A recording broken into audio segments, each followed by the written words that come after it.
जय हिंद साथियों। RRB NTPC CBT 1 exam 2026 के लिए पहला प्रश्न है आप सभी के सामने।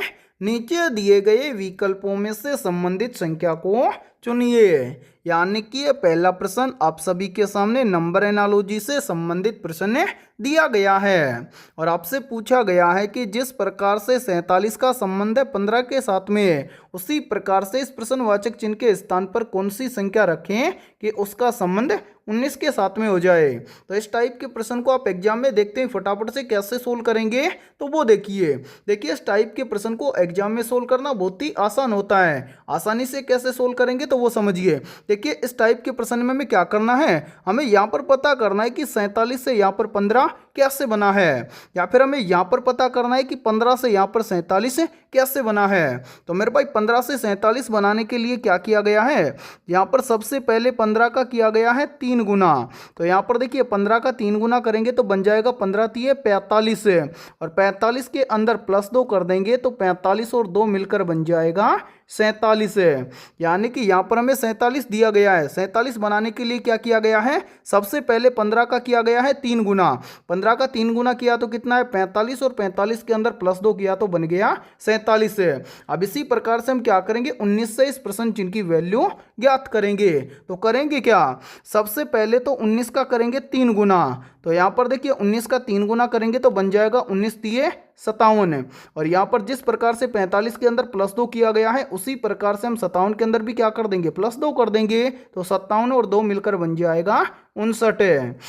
यानी कि इस प्रश्नवाचक चिन्ह के स्थान पर संख्या भरी जाएगी 59।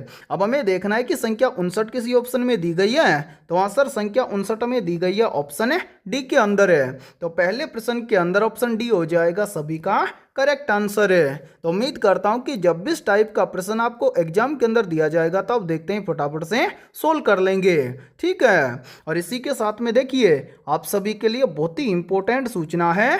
यदि आप पहली बार के अंदर आरआरबी एनटीपीसी सीबीटी 1 एग्जाम 2026 को क्रैक करना चाहते हैं तो हमने आपके आरआरबी एनटीपीसी सीबीटी 1 एग्जाम 2026 के लिए ऑल सब्जेक्ट के ऊपर लगभग 15,000 प्लस रामबाण क्वेश्चनों का मास्टर पीडीएफ सेट तैयार किया है। और जितने भी अभ्यर्थी ये कंप्लीट मास्टर पीडीएफ सेट लेना चाहते हैं तो वो सभी अभ्यर्थी हमारे इस व्हाट्सएप नंबर पर कांटेक्ट करके इस कंप्लीट मास्टर पीडीएफ सेट को ले सकते हैं। व्हाट्सएप नंबर है 7374826893। ये हमारा व्हाट्सएप नंबर है। इस व्हाट्सएप नंबर पर आप कांटेक्ट करके इस कंप्लीट मास्टर पीडीएफ सेट को ले सकते हैं। और मेरे भाई इस कंप्लीट मास्टर पीडीएफ सेट की प्राइस हमने रखी है मात्र और मात्र 99 रुपये।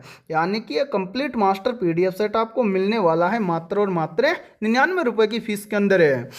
और मैं आप सभी को एक गारंटी के साथ में बोल रहा हूं, आपके पास जितना भी समय बचा हुआ है उस बचे हुए समय के अंदर आप एक बार इस कंप्लीट मास्टर पीडीएफ सेट को सरसरी निगाहों से जरूर देख जाना, क्योंकि आपके एग्जाम में ज़्यादातर क्वेश्चन आपको इसी मास्टर पीडीएफ सेट से देखने को मिलेंगे। और इस मास्टर पीडीएफ सेट के अंदर आपको ऑल सब्जेक्ट के क्वेश्चन फुल सॉल्यूशन के साथ में मिलने वाले हैं, ठीक है। तो चलिए फिर अगला प्रश्न देखते हैं। दूसरा प्रश्न है आप सभी के सामने। यदि प्लस का अर्थ गुणा है, गुणा का अर्थ भाग है, भाग का अर्थ माइनस है और माइनस का अर्थ प्लस है तो दिए गए व्यंजक का मान कितना होगा। यानी कि ये दूसरा प्रश्न आप सभी के सामने गणितीय संक्रियाओं से संबंधित प्रश्न दिया गया है और आपसे पूछा गया है कि इस प्रश्न के अकॉर्डिंग हम इस समीकरण को सोल्व करेंगे तो इस समीकरण का मान क्या आएगा। तो मेरे भाई इस टाइप के प्रश्न को एग्जाम में सोल्व करना बहुत ही आसान होता है। अब आसानी से कैसे सोल्व करेंगे तो ध्यान से समझिए। यहाँ पर देखिए प्रश्न में आपको स्पष्ट बोला गया है कि प्लस का अर्थ है गुणा, तो इस समीकरण के अंदर हम प्लस के स्थान पर क्या कर देंगे, गुणा कर देंगे। आगे बोल रहा है कि गुणा का अर्थ है भाग, तो इस समीकरण के अंदर हम गुणा के स्थान पर क्या कर देंगे, भाग कर देंगे, ठीक है। इसी प्रकार से आगे देखिए, आगे बोल रहा है कि भाग का अर्थ है माइनस, तो भाग के स्थान पर क्या कर देंगे मेरे भाई, हम यहाँ पर कर देंगे माइनस। आगे बोल रहा है कि माइनस का अर्थ है प्लस, तो माइनस के स्थान पर हम क्या कर देंगे, प्लस कर देंगे। अब यहाँ पर हम बनाएंगे नया समीकरण, कैसे देखिए। सबसे पहले दिया गया है 999, उसके बाद में क्या है माइनस, माइनस का अर्थ है प्लस, फिर है कितना 3, तो यहाँ पर लिखेंगे 3, 3 के बाद में प्लस, प्लस का अर्थ है गुणा, फिर कितना है 10 यहाँ पर लिखेंगे 10। उसके बाद में गुणा, गुणा का अर्थ है भाग, तो यहाँ पर हम कर देंगे भाग। फिर कितना है 5 यहाँ पर लिखेंगे 5। 5 के बाद में भाग, भाग का अर्थ है माइनस। उसके आगे है 4, तो यहाँ पर लिखेंगे 4। ये बन गया नया समीकरण। अब इस समीकरण के अंदर हम क्या करेंगे, सबसे पहले हम सोल्व करेंगे भाग को। तो यहाँ पर देखिए 5 का भाग देंगे 10 में, तो ये चला जाएगा कितने बार, 2 बार, यानी कि 5 दूना के 10। फिर मेरे भाई यहाँ पर देखिए फर्स्ट में क्या बच रहा है 999, ठीक है। उसके बाद में क्या है +3, फिर क्या है गुणा, फिर क्या है 2, और उसके बाद में है -4। अब मेरे भाई भाग करने के बाद में क्या करेंगे, गुणा करेंगे। तो यहां पर देखिए 3 और 2 का आपस में क्या कर देंगे, गुणा कर देंगे। तो ध्यान से देखिए फर्स्ट में कितना है 999, उसके बाद में क्या है मेरे भाई प्लस, अब 2 और 3 का आपस में गुणा करेंगे तो बन जाएगा 3 दूना के 6, आगे क्या है -4, तो यहां पर लिखेंगे -4। अब यहां पर हम क्या करेंगे, प्लस प्लस की संख्याओं को आपस में जोड़ लेंगे और माइनस की संख्या को घटा देंगे। तो यहां पर देखिए प्लस का है 999 और प्लस का है 6, तो 999 और 6 को आपस में जोड़ लेंगे तो यहां पर बन जाएगा 1005, और उसके आगे क्या है -4। अब मेरे भाई 1005 में से 4 चला जाएगा तो यहां पर कितना बचेगा, यहां पर बचेगा 1001। यानी कि इस प्रश्न के अकॉर्डिंग हम इस समीकरण को सोल्व करेंगे तो इस समीकरण का मान आएगा 1001। अब हमें देखना है कि संख्या 1001 किसी ऑप्शन में दी गई है, तो आंसर संख्या 1001 में दी गई है ऑप्शन बी के अंदर है। तो दूसरे प्रश्न के अंदर ऑप्शन बी हो जाएगा सभी का करेक्ट आंसर है। तो उम्मीद करता हूं कि जब भी आपको एग्जाम के अंदर गणितीय संक्रियाओं से संबंधित प्रश्न दिया जाएगा तो आप फटाफट से सोल्व कर लेंगे। ठीक है, तो चलिए फिर अगला प्रश्न देखते हैं। तीसरा प्रश्न है आप सभी के सामने, निम्नलिखित में से कौन सा पद दी गई श्रृंखला में प्रश्न चिन्ह को प्रतिस्थापित करेगा। निर्भय ये तीसरा प्रश्न आप सभी के सामने लेटर सीरीज से संबंधित प्रश्न दिया गया है और आपसे पूछा गया है कि इस प्रश्नवाचक चिन्ह के स्थान पर इन चारों विकल्पों में से किस विकल्प के लेटर भरे जाएंगे। तो इस टाइप के प्रश्न को आप एग्जाम में देखते हैं फटाफट से कैसे सोल्व करेंगे, तो वो देखिए इस टाइप के प्रश्न को आप एग्जाम में तभी सोल्व कर पाएंगे जब आपको कंप्लीट अल्फाबेट लेटर नंबरिंग के साथ में याद होंगे। तो उम्मीद करता हूं कि आपको कंप्लीट अल्फाबेट लेटर नंबरिंग के साथ में जरूर याद होंगे।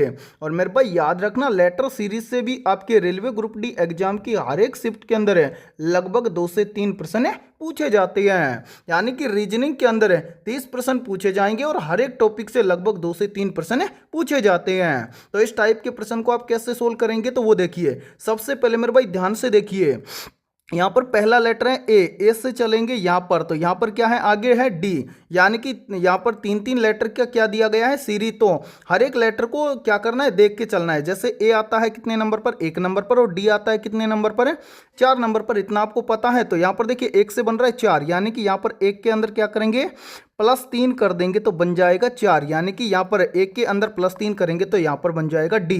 ठीक है, इसी प्रकार से डी से यहाँ पर आगे चलेंगे तो आगे है जी, यानी कि डी आता है 4 नंबर पर और जी आता है कितने नंबर पर 7 नंबर पर है। 4 से 7 पे चलेंगे तो यहाँ पर भी क्या हो जाएगा, यहाँ पर हो जाएगा +3। ठीक है, अब इसी प्रकार क्या करेंगे जी से अगला लेटर ज्ञात करेंगे। तो यहाँ पर देखिए ए से डी लाने के लिए क्या किया गया है +3, डी से जी लाने के लिए क्या किया गया है +3। तो अब जी से अगला लेटर ज्ञात करने के लिए हम यहाँ पर क्या करेंगे, तो जी के अंदर भी हम क्या कर देंगे +3 कर देंगे। जी आता है कितने नंबर पर 3 नंबर पर है, या सॉरी मेरे भाई जी आता है 7 नंबर पर है और 7 के अंदर +3 करेंगे तो 7 और 3 मिलकर बन जाएगा 10 है। 10 नंबर पर कौन सा लेटर आता है आप सभी को पता है, 10 नंबर पर लेटर आता है जे। ठीक है, इसी प्रकार से आगे सोल्व करेंगे तो ध्यान से देखिए यहाँ पर देखिए यहाँ पर है एफ से आगे चलेंगे तो आगे है आई, यानी कि एफ से आई कैसे बनेगा, तो एफ आता है कितने नंबर पर 6 नंबर पर है और आई आता है कितने नंबर पर 9 नंबर पर है। 6 से 9 कैसे बनेगा, तो यहाँ पर देखिए यदि हम 6 के अंदर क्या कर दें +3 कर दें तो बन जाएगा 6 और 3 9। अब इसी प्रकार देखिए आई से क्या बन रहा है एल, आई से एल कैसे बनेगा, आई आता है 9 नंबर पर, एल आता है 12 नंबर पर है, तो 9 के अंदर +3 करेंगे तो 9 और 3 मिलकर बन जाएगा 12। अब इसी प्रकार से हम क्या करेंगे एल से अगला लेटर ज्ञात करेंगे। तो मेरे भाई ध्यान से देखिए यहाँ पर देखिए एफ से आई आया कैसे, +3 करने से। आई से एल आया कैसे, +3 करने से। अब एल के अंदर भी क्या कर देंगे, +3 कर देंगे। तो यहाँ पर इस प्रश्न चिन्ह के स्थान पर एल से अगला लेटर हमें ज्ञात हो जाएगा। एल आता है कितने नंबर पर, 12 नंबर पर है। 12 के अंदर +3 करेंगे तो 12 और 3 मिलकर बन जाएगा 15। 15 नंबर पर लेटर आता है ओ, तो यहाँ पर लेटर भरेंगे ओ। अब इसी प्रकार से देखिए कलर चेंज करते हैं ताकि आपको समझने में कोई भी प्रॉब्लम ना आए। अब यहाँ पर देखिए मेरे भाई, यहाँ पर ध्यान से देखिए, यहाँ पर क्या है, यहाँ पर है एम। ठीक है, एम से क्या बन रहा है, पी। एम आता है कितने नंबर पर, आप सभी को पता है, एम आता है 13 नंबर पर और पी आता है 16 नंबर पर है। तो 13 से 16 कैसे बनेगा, तो यहाँ पर भी देखिए यदि हम क्या कर देंगे, एम के अंदर या फिर 13 के अंदर +3 करेंगे तो बन जाएगा 16। ठीक है, फिर देखिए पी से क्या बन रहा है, एस। पी से एस कैसे बनेगा, पी आता है 16 नंबर पर, एस आता है 19 नंबर पर है। तो 16 के अंदर भी क्या कर देंगे, +3 कर देंगे तो 16 और 3 मिलकर बन जाएगा 19। अब इसी प्रकार से क्या करना है, एस से अगला लेटर ज्ञात करना है। तो एस से अगला लेटर ज्ञात करने के लिए क्या करेंगे, एस के अंदर भी हम क्या कर देंगे, +3 कर देंगे। एस आता है कितने नंबर पर, 19 नंबर पर है। 19 के अंदर +3 करेंगे तो 19 और 3 मिलकर बन जाएगा 22। 22 नंबर पर कौन सा लेटर आता है, आप सभी को पता है, 22 नंबर पर लेटर आता है वी। यानी कि इस प्रश्नवाचक चिन्ह के स्थान पर JOV ये सभी लेटर भरे जाएंगे। तो अब हमें देखना है कि JOV ये सभी अल्फाबेट लेटर में किसी ऑप्शन में दिए गए हैं। तो आंसर है JOV ये सभी अल्फाबेट लेटर में दिए गए हैं, ऑप्शन बी के अंदर है। तो तीसरे प्रश्न के अंदर ऑप्शन बी हो जाएगा सभी का करेक्ट आंसर है। तो उम्मीद करता हूं कि जब भी इस टाइप का प्रश्न आपको एग्जाम के अंदर दिया जाएगा तो आप देखते हैं फटाफट से सोल्व कर लेंगे। ठीक है, और देखिए थोड़ा सा प्रश्न को समझाने में टाइम लग रहा है, लेकिन जब भी इस टाइप का प्रश्न आपको एग्जाम के अंदर दिया जाएगा तो आप देखते हैं फटाफट से सोल्व कर लेंगे। और यदि ये क्लास आपको पसंद आ रहा है तो जल्दी से एक बार इस क्लास को लाइक कर दीजिए। और यदि आप हमारे इस यूट्यूब चैनल से पहली बार जुड़े हैं तो इस यूट्यूब चैनल को कर लीजिए सब्सक्राइब और बेल आइकन को प्रेस कर लेना, ताकि ऐसी ही शानदार क्लास का नोटिफिकेशन आपको सबसे पहले देखने को मिले। तो चलिए फिर अगला प्रश्न देखते हैं। चौथा प्रश्न है आप सभी के सामने, दिए गए पैटर्न को ध्यान से पढ़िए और उस संख्या का चयन कीजिए जो उसमें प्रश्न चिन्ह को प्रतिस्थापित कर सकती है। यानी कि चौथा प्रश्न आप सभी के सामने मिसिंग नंबर से संबंधित प्रश्न दिया गया है और आपसे पूछा गया है कि इस आकृति में इस प्रश्नवाचक चिन्ह के स्थान पर कौन सी संख्या आएगी। तो मेरे भाई इस टाइप के प्रश्न को हम दो तरीके से सोल्व करते हैं। कैसे, या तो हम इस प्रश्न को सोल्व करते हैं कैसे, आमने सामने की संख्याओं को देखकर, या फिर इस प्रश्न को या इस टाइप के प्रश्न को हम सोल्व करते हैं सीरीज टाइप से। तो यहाँ पर इस प्रश्न को किस प्रकार से सोल्व किया गया है तो वो समझिए। यहाँ पर ध्यान से देखिए, इस प्रश्न को सोल्व किया गया है सीरीज वाले मेथड के आधार पर। कैसे, ध्यान से देखिए, यहाँ पर देखिए 4 से कितना बन रहा है, 4। 4 से 4 कैसे बनेगा, तो यहाँ पर देखिए यदि हम 4 का क्या कर दें, 1 गुना कर दें तो यहाँ पर बन जाएगा 4 एकम 4। फिर इसी प्रकार से आगे देखिए 4 से कितना बन रहा है, 8 है। 4 से 8 कैसे बनेगा, तो यहाँ पर देखिए यदि हम 4 का क्या कर दें, 2 गुना तो बन जाएगा 4 दूना के 8 है। फिर इसी प्रकार से आगे देखिए 8 से कितना बन रहा है, 24 है। 8 से 24 कैसे बन रहा है, ध्यान से देखिए, यदि हम 8 का क्या कर दें, 3 गुना कर दें तो बन जाएगा 8 3 24 है। फिर देखिए 24 से कितना बन रहा है, 96। तो 24 से 96 कैसे बनेगा, तो यहाँ पर देखिए यदि हम 24 का क्या कर दें, 4 गुना कर दें तो बन जाएगा 24 चौके 96। अब इसी प्रकार से 96 से आगे आपसे पूछा गया है कि इस प्रश्नवाचक चिन्ह के स्थान पर कौन सी संख्या आएगी। तो मेरे भाई प्रश्न चिन्ह की वैल्यू ज्ञात करने से पहले यहाँ पर जितनी भी संख्याएं आई हैं इन सभी संख्याओं को ध्यान से देखिए और पता लगाइए यहाँ पर क्या हुआ है। तो ध्यान से देखिए, सबसे पहले क्या हुआ, 1 गुना, उसके बाद में 2 गुना, उसके बाद में 3 गुना, उसके बाद में 4 गुना। तो अब यहाँ पर 96 से अगली संख्या निकालने के लिए यहाँ पर हम 96 का क्या कर देंगे, 5 गुना। तो यहाँ पर देखिए 96 का 5 गुना करेंगे तो 96 का 5 गुना बनता है 480। यानी कि इस प्रश्नवाचक चिन्ह के स्थान पर संख्या भरी जाएगी 480। अब हमें देखना है कि संख्या 480 किसी ऑप्शन में दी गई है। तो आंसर है संख्या 480 हमें दी गई है, ऑप्शन बी के अंदर है। तो चौथे प्रश्न के अंदर ऑप्शन बी हो जाएगा सभी का करेक्ट आंसर है। तो उम्मीद करता हूं कि जब भी इस टाइप का प्रश्न आपको एग्जाम में दिया जाएगा तो आप फटाफट से सोल्व कर लेंगे। ठीक है, तो चलिए फिर अगला प्रश्न देखते हैं। पांचवा प्रश्न है आप सभी के सामने, नीचे दी गई श्रृंखला श्रेणी में प्रश्नवाचक चिन्ह के स्थान पर कौन सी संख्या आएगी। यानी कि ये पांचवा प्रश्न आप सभी के सामने सीरीज से संबंधित प्रश्न दिया गया है और आपसे पूछा गया है कि इस सीरीज में इस प्रश्नवाचक चिन्ह के स्थान पर कौन सी संख्या आएगी।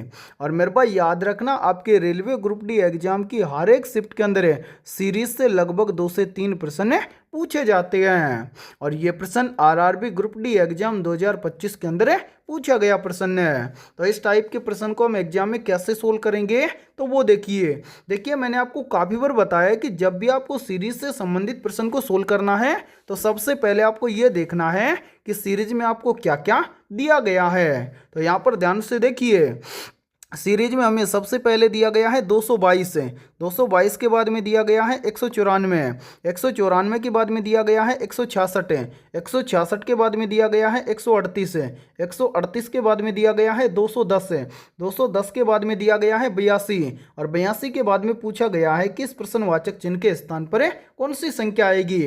तो मेरे भाई यदि आपने इस सीरीज को ध्यान से देखा है तो ये सीरीज कंटिन्यू क्या हो रहा है, घट रहा है। तो यहाँ पर इस सीरीज को कैसे सोल्व किया गया है वो देखिए, यहाँ पर ध्यान से देखिए 222 से कितना बन रहा है 194, 222 से 194 कैसे बनेगा।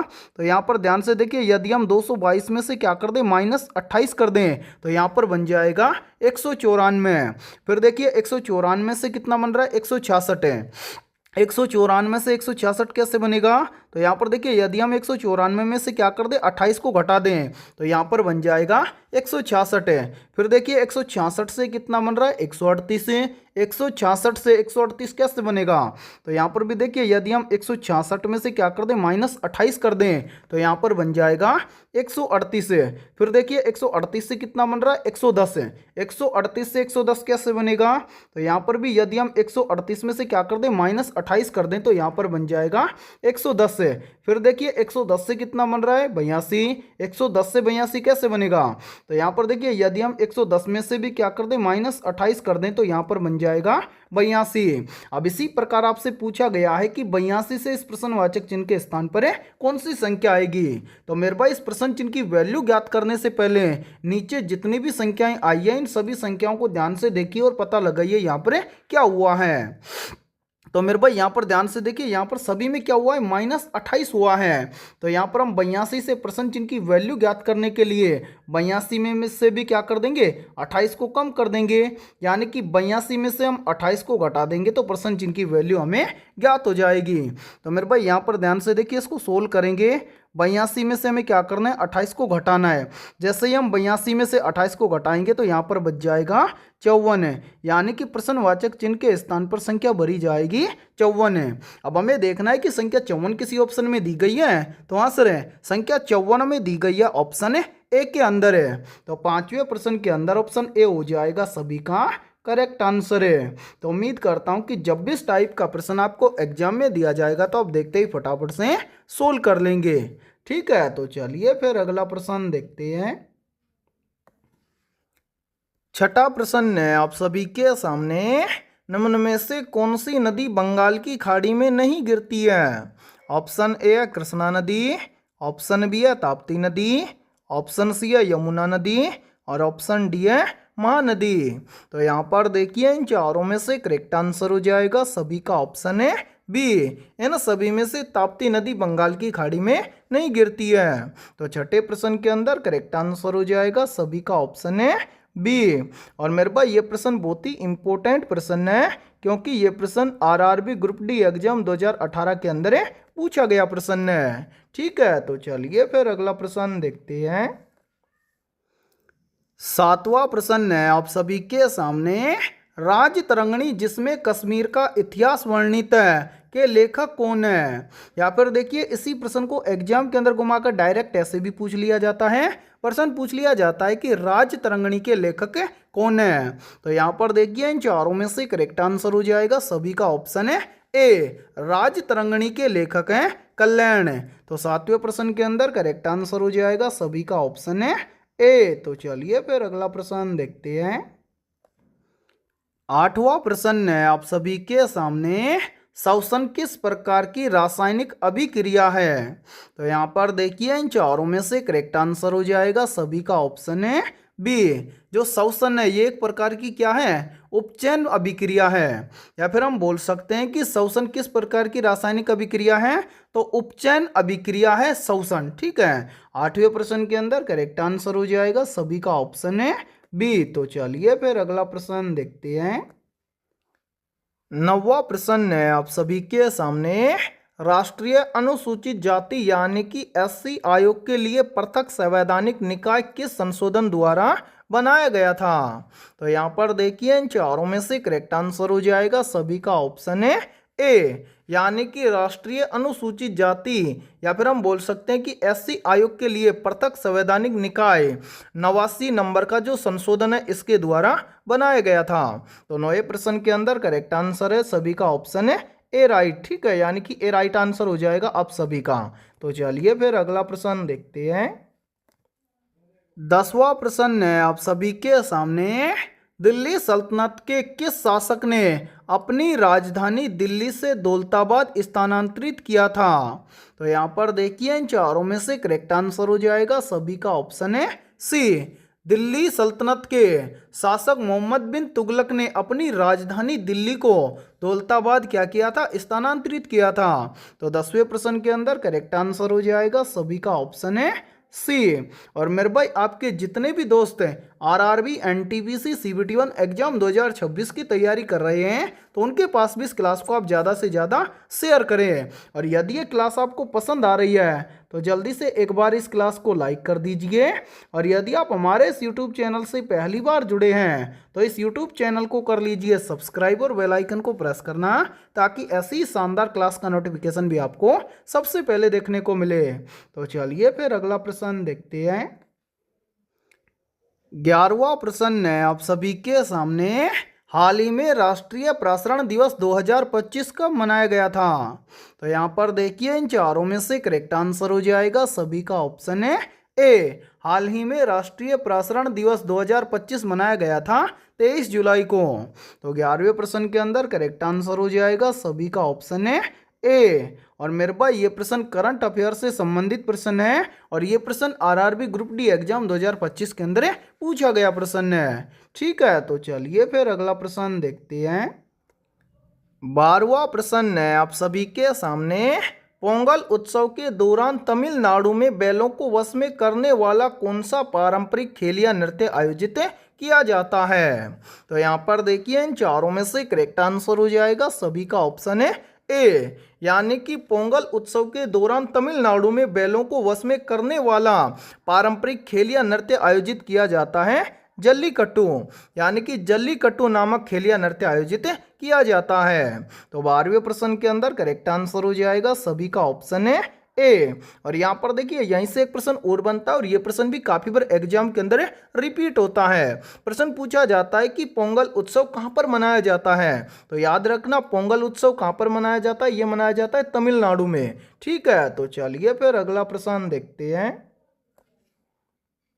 13वां प्रश्न है आप सभी के सामने। राजा रेड्डी और राधा रेड्डी किस शास्त्रीय नृत्य के दिग्गज कलाकार हैं? या फिर देखिए इसी प्रश्न को एग्जाम के अंदर घुमाकर ऐसे भी पूछ लिया जाता है। प्रश्न पूछा जाता है कि राजा रेड्डी और राधा रेड्डी किस शास्त्रीय नृत्य से संबंधित हैं? तो यहाँ पर देखिए इन चारों में से करेक्ट आंसर हो जाएगा सभी का ऑप्शन है बी, यानी कि राजा रेड्डी और राधा रेड्डी ये दोनों किससे संबंधित हैं? कुचिपुड़ी शास्त्रीय नृत्य से संबंधित हैं। तो 13वें प्रश्न के अंदर करेक्ट आंसर हो जाएगा सभी का ऑप्शन है बी। और मेरे भाई यहाँ पर ध्यान से देखिए, हमने आपके आरआरबी एनटीपीसी सीबीटी1 एग्जाम 2026 के लिए GK GS science mathematics reasoning computer और करंट अफेयर्स के ऑल सब्जेक्ट के ऊपर लगभग 15,000 प्लस रामबाण क्वेश्चनों का मास्टर पीडीएफ सेट तैयार किया है। और जितने भी अभ्यर्थी ये कंप्लीट मास्टर पीडीएफ सेट लेना चाहते हैं तो वो सभी अभ्यर्थी हमारे इस व्हाट्सएप नंबर पर कांटेक्ट करके इस कंप्लीट मास्टर पीडीएफ सेट को ले सकते हैं। व्हाट्सअप नंबर है 7374826893। ये हमारा व्हाट्सअप नंबर है। इस व्हाट्सअप नंबर पर आप कॉन्टैक्ट करके इस कंप्लीट मास्टर पीडीएफ सेट को ले सकते हैं। और मेरे भाई इस कंप्लीट मास्टर पीडीएफ सेट की प्राइस हमने रखी है मात्र और मात्र 99 रुपये। यानी कि ये कंप्लीट मास्टर पीडीएफ सेट आपको मिलने वाला है मात्र और मात्र 99 रुपये की फीस के अंदर है। और मैं आप सभी को एक गारंटी के साथ में बोल रहा हूँ, आपके पास एग्जाम का जितना भी समय बचा हुआ है